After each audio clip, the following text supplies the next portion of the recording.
What is up, YouTube, and welcome to this Captain Marvel and Avengers Endgame video. So if you enjoy the video, please do drop a like down below and subscribe if you did, of course, enjoy it and want to hear more.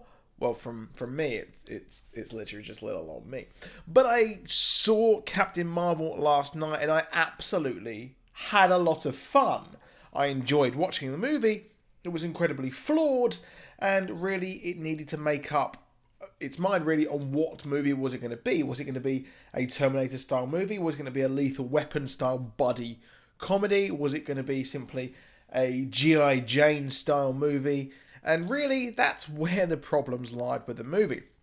However, nonetheless, Iron Man 2 is pretty crap, to be honest, and Iron Man 3 is also pretty crap. But I enjoyed seeing the characters on the big screen, and I really enjoyed seeing my boy, Agent Coulson, and the Skrulls, albeit the Skrulls, I didn't like how they've changed them whatsoever. Never trust a Skrull.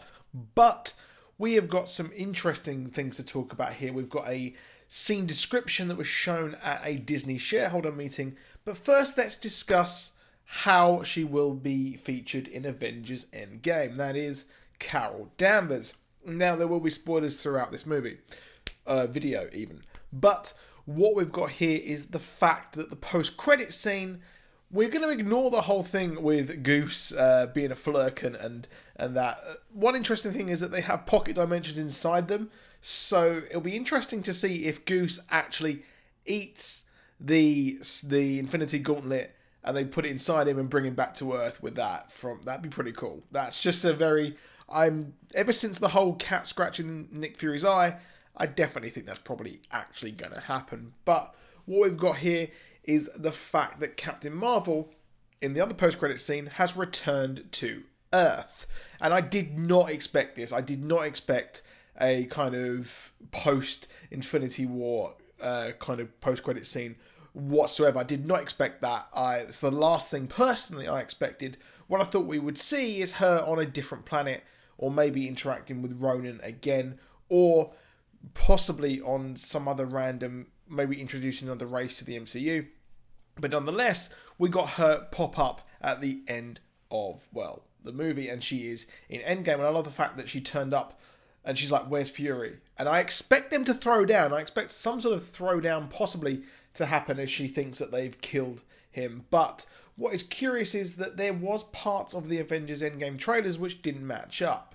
So we had big gaps where someone could have been, and we expected it might be someone else, maybe it was Hulk or whatever. But no, it is Carol Danvers. Many of us did expect that she would be the third act hero, coming in clutch, saving the day. But no, she's going to be in this movie throughout. And I think that's pretty cool, and it's very important why they put Captain Marvel just before Endgame, to get everyone ready and know who she is, because she is going to be in this movie quite heavily, considering the fact that Cap in the post-credit scene still has his beard, Natasha still has her blonde hair, and they're still on the run, so to speak. They've still got their kind of secret Avengers looks there. So this is before this time jump that is supposedly going to happen there, and really it's set probably just before these trailers that we've seen, just for the sheer fact that Cap has his beard still. He hasn't shaved like he had in the trailer. So that's quite interesting there, and she will be involved throughout the rest of this movie. Now, of course, Carol Danvers is the one that has been cut out there. I'm just looking at my notes here as well, and I really think that they may mess this up just a tad, or not mess up, but kind of edit this out, because we saw the whole thing when we saw the Winter Soldier in a post-credit scene. That wasn't in the movie, and I think that this is very much the prequel part, and she will appear, and I think the start of it will be, she will be at the Avengers HQ, and we will have the Black Widow explaining just what the hell happened, because in the trailer, she is actually explaining to someone what happened. Now, most people probably know what's happened, but Captain Marvel's been out there avenging everyone.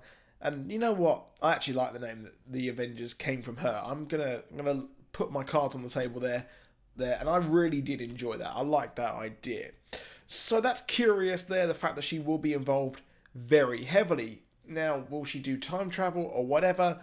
Not too sure just yet, but considering that her powers come from an Infinity Stone, that's big. That's big there, because she could maybe be neutralized by Thanos, just like she was by the Kree. She may be neutralized if he can take away her powers somewhat, if he uses that stone in the gauntlet or whatever.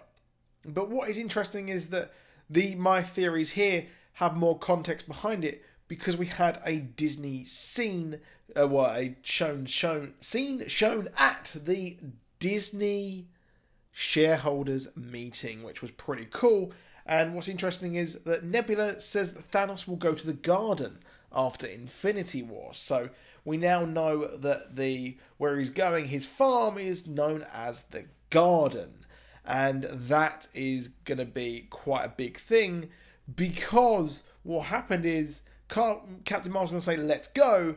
And, well, Rocket Raccoon stated that on Earth, this was the biggest energy signature that was on Earth, and only one other was like it, and that was on another planet. So they know where Thanos is. They know exactly where he is.